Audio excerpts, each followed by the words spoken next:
James Garner n'a jamais été le genre d'homme à provoquer des troubles. Dans un secteur où règne l'ego et le chaos, il se distinguait par son attitude calme, son professionnalisme tranquille et le profond respect qu'il inspirait à presque toutes les personnes avec lesquelles il travaillait.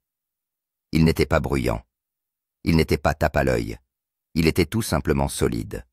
Le genre d'acteur qui arrivait à l'heure connaissait son texte et traitait tout le monde sur le plateau avec une véritable décence du machiniste au réalisateur. Ainsi, lorsque James Garner a tiré la sonnette d'alarme à propos de quelqu'un, les gens auraient dû l'écouter. Mais ils ne l'ont pas fait. La femme en question était emblématique, élégante, une légende à part entière.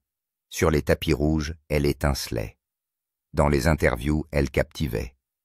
Elle tenait Hollywood dans la paume de sa main, charmant la presse, ravissant le public et se forgeant une réputation d'audacieuse, de brillante et d'incontournable.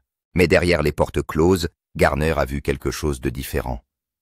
Et il ne l'a pas gardé pour lui. Il a averti les autres, discrètement, fermement, que quelque chose n'allait pas, que sous le glamour, il y avait une autre facette d'elle, une facette en laquelle il n'avait pas confiance. Pendant des années, ces avertissements ont été ignorés.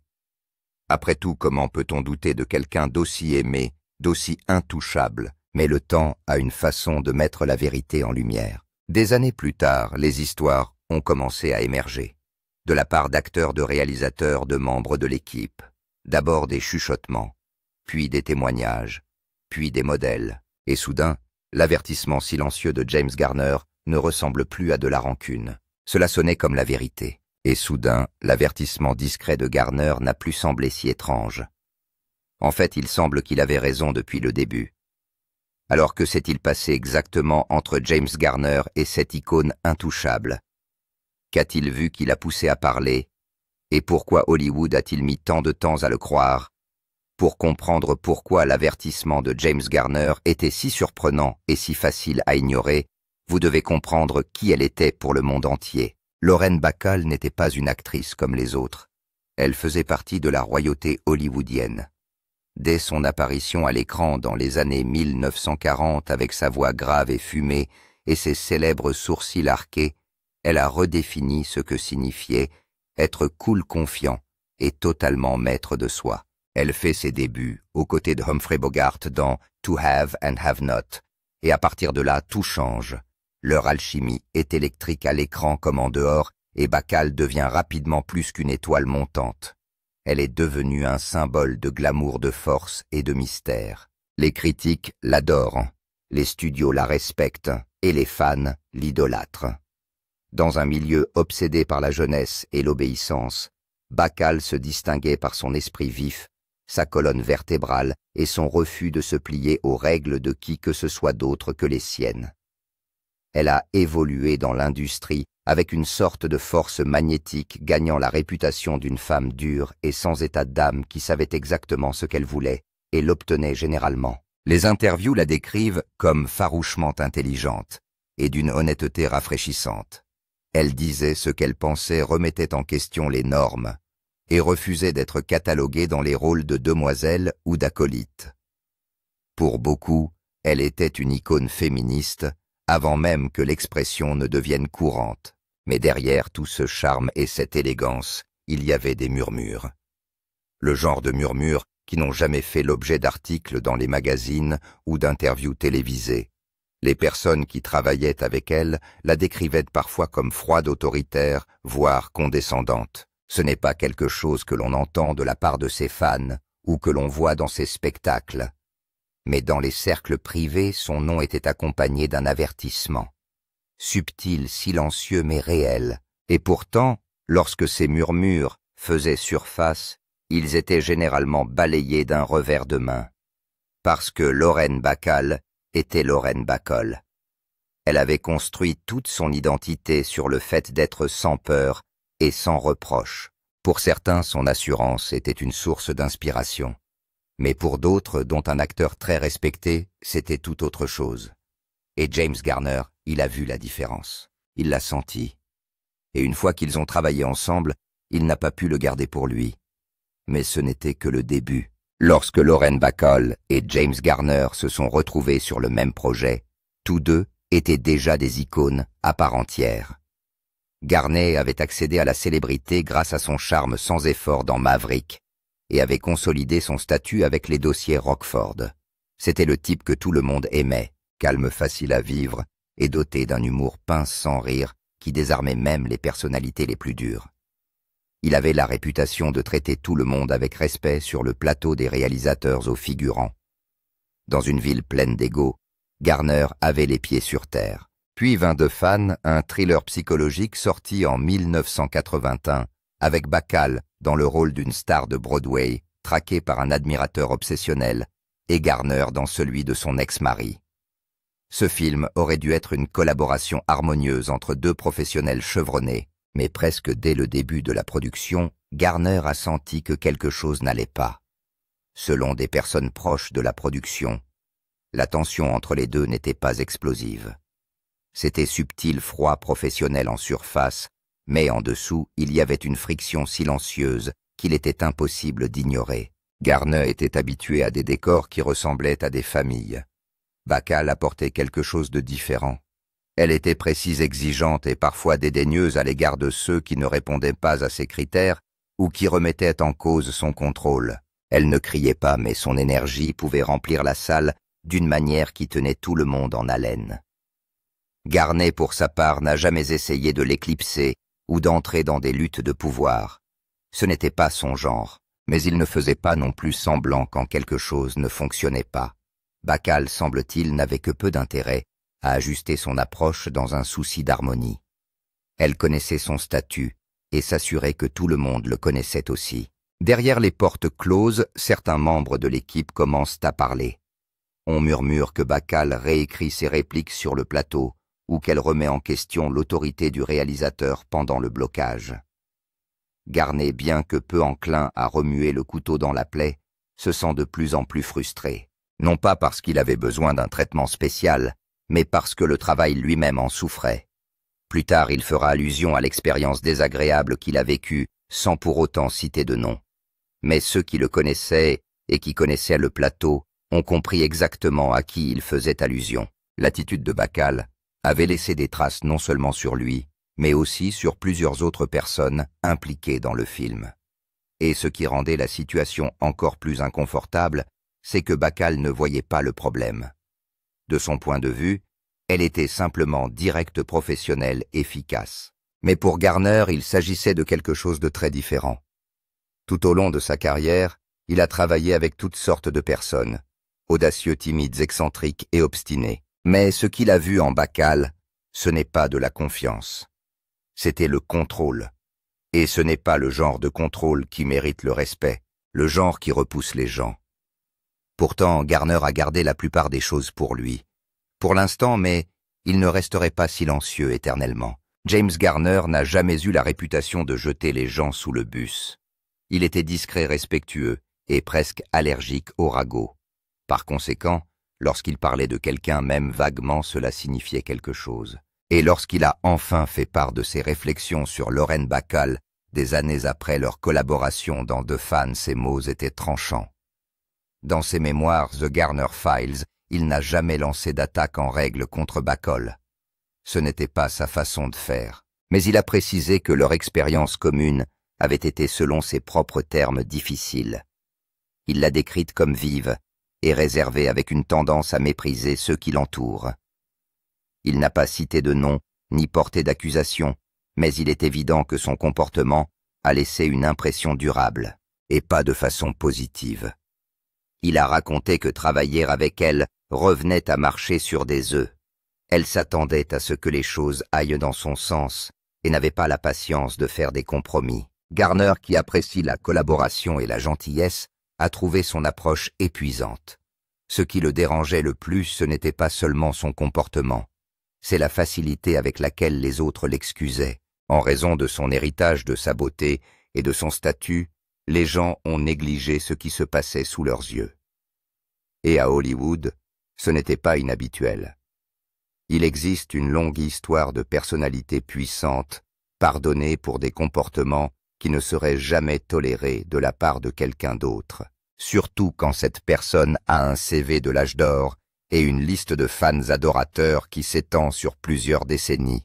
Les remarques de Garner n'ont pas fait les gros titres et n'ont pas suscité de réactions négatives. En fait, la plupart des gens les ont ignorées. Bacall était une légende après tout. Elle avait travaillé avec les meilleurs épousés Humphrey Bogart et bâti toute une carrière sur l'audace et la franchise. Si quelqu'un se plaignait d'elle, c'était souvent considéré comme un signe de faiblesse ou de jalousie. Mais Garner n'avait rien à prouver.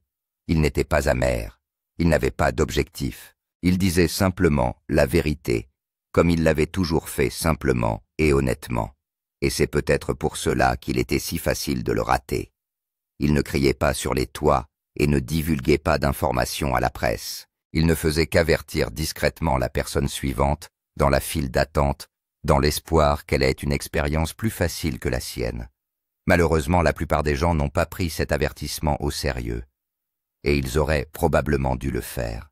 Car une fois que les histoires ont commencé à s'accumuler, il est apparu clairement que Garner n'avait pas été seul.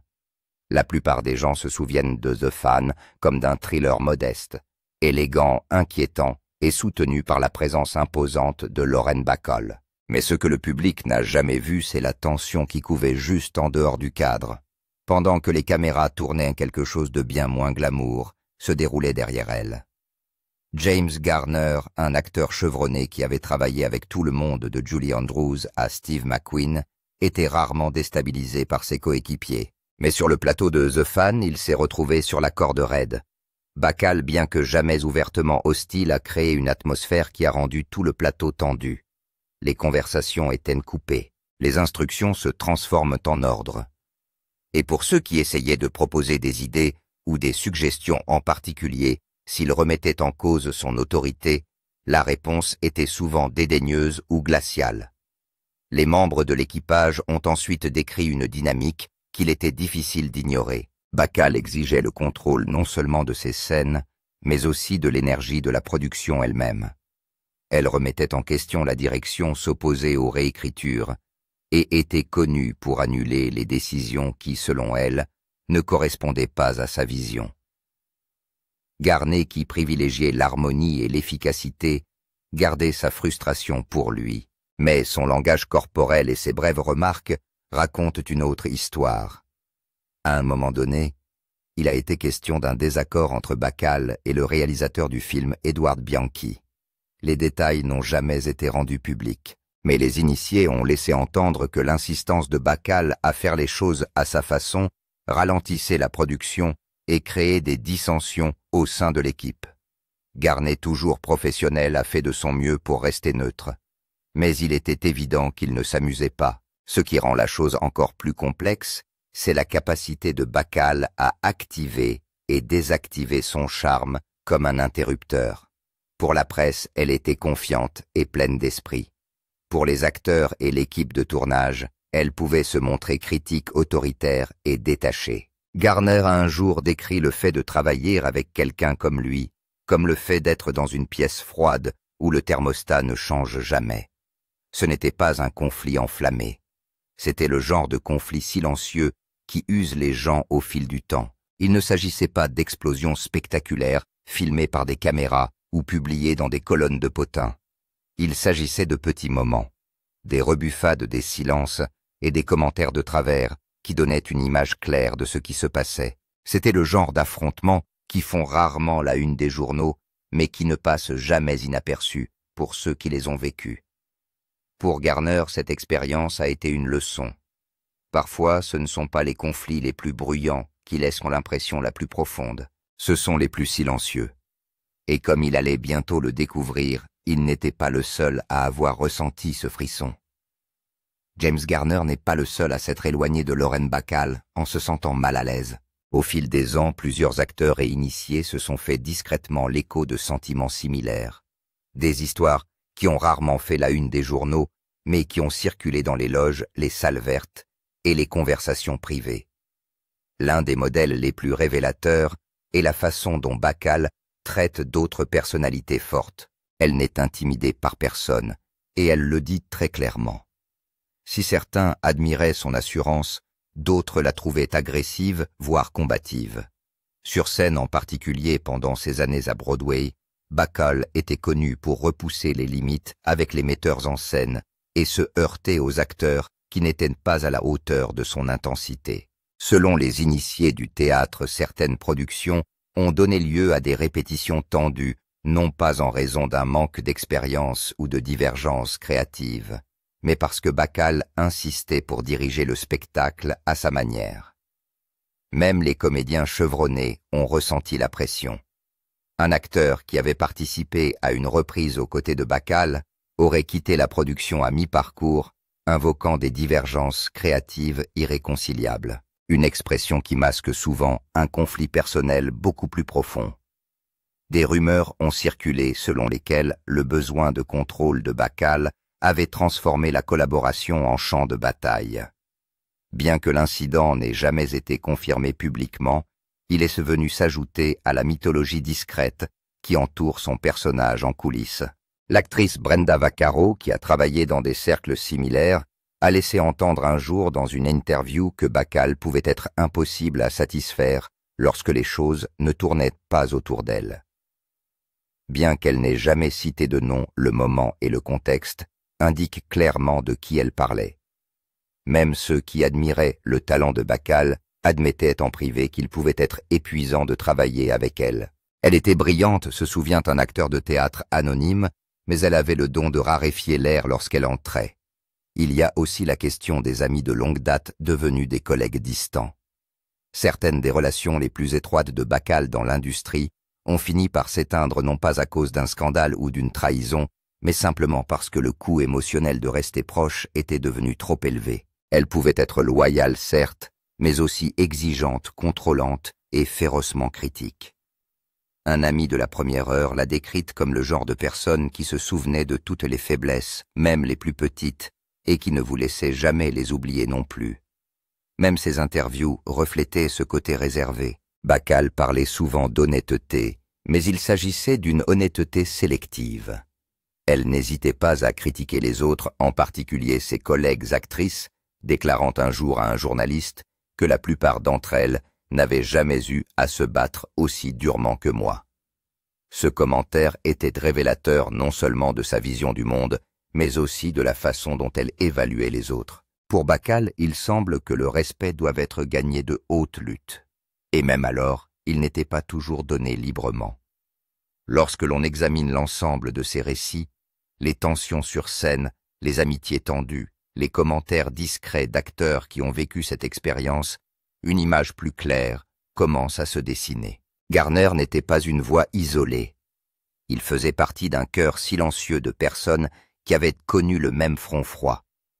Et bien qu'aucun d'entre eux ne les criait sur les toits, la tendance était indéniable.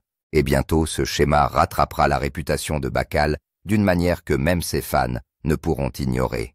Alors que les années passent et que les projecteurs s'éteignent sur la carrière de Lauren Bacall, quelque chose d'inattendu commence à se produire. L'image étroitement contrôlée qu'elle avait mis des décennies à perfectionner a commencé à se fissurer, non pas à cause d'un scandale ou d'une frénésie médiatique, mais grâce à l'honnêteté tranquille du temps. Au fur et à mesure que les mémoires sont publiées, que les interviews refont surface et que les vétérans de l'industrie reviennent sur leurs expériences, les vérités autrefois chuchotées sur Bacall deviennent de plus en plus difficiles à ignorer. L'avertissement subtil de James Garner, selon lequel il n'était pas aussi facile de travailler avec elle que le laisser supposer sa réputation soignée, a commencé à s'avérer plus vrai que quiconque ne l'avait anticipé. Dans les années qui suivent, The Fan d'autres collaborateurs commencent à s'exprimer plus librement. Des réalisateurs qui n'avaient jamais parlé ont décrit les difficultés de travailler avec Bacall, soulignant son attitude inflexible et sa tendance à dominer la production.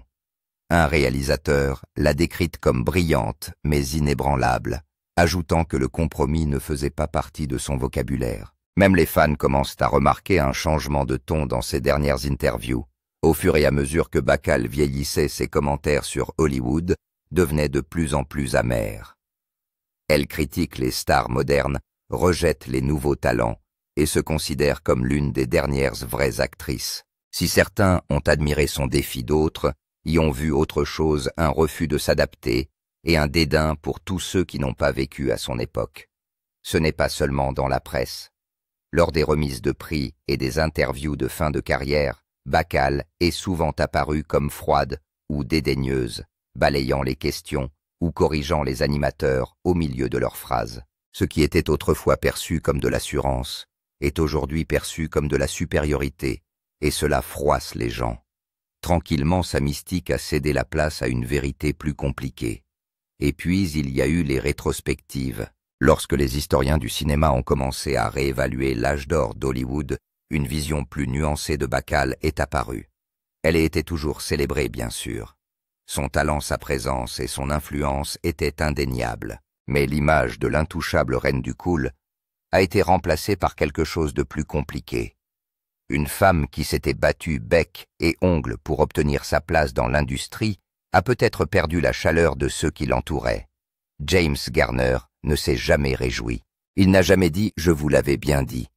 Ce n'était pas son style, mais pour ceux qui avaient lu entre les lignes de ses mémoires et se souvenaient de son avertissement, les pièces du puzzle commençaient à s'emboîter. Il l'avait vu bien avant les autres. La distance émotionnelle, les jeux de pouvoir, le besoin subtil de contrôler chaque pièce où elle entrait. Dans une ville où les réputations sont primordiales, la vérité tranquille de Garner s'est opposée au mythe imposant de Bacall. Et ce qui rend cette phrase d'autant plus puissante, c'est qu'il n'avait rien à gagner en la prononçant. Il ne cherchait pas à se venger ou à attirer l'attention. Il ne pouvait tout simplement pas faire comme si rien ne s'était passé. Et maintenant, avec le recul, les gens pouvaient enfin voir le tableau complet. En fin de compte, James Garner n'a jamais fait de scène. Il n'a jamais fait part de ses griefs dans les talk-shows, n'a jamais écrit d'exposé dramatique et n'a jamais essayé de ternir l'héritage de qui que ce soit. Ce n'est pas ce qu'il est. Mais il refusait aussi de faire semblant. Ce qu'il a vécu avec Lauren Bacall l'a marqué. Non pas parce qu'il était explosif ou traumatisant, mais parce qu'il a discrètement exposé le coût du travail aux côtés de quelqu'un qui valorise le contrôle plus que la connexion. L'histoire de Garner n'est pas seulement celle d'un plateau de tournage inconfortable.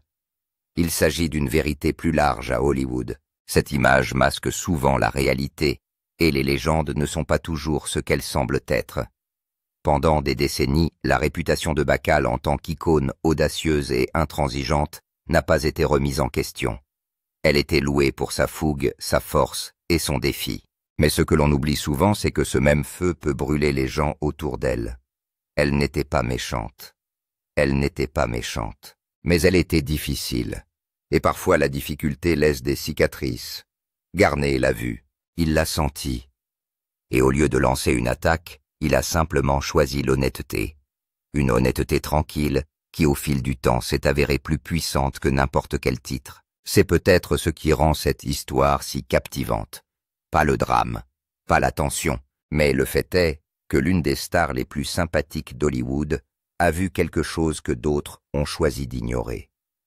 Et au lieu de le crier, il l'a chuchoté non pas pour démolir quelqu'un, mais pour dire la vérité, parce que quelqu'un devait le faire. Ainsi, la prochaine fois que vous entendrez un acteur respecté faire un commentaire discret, levez un léger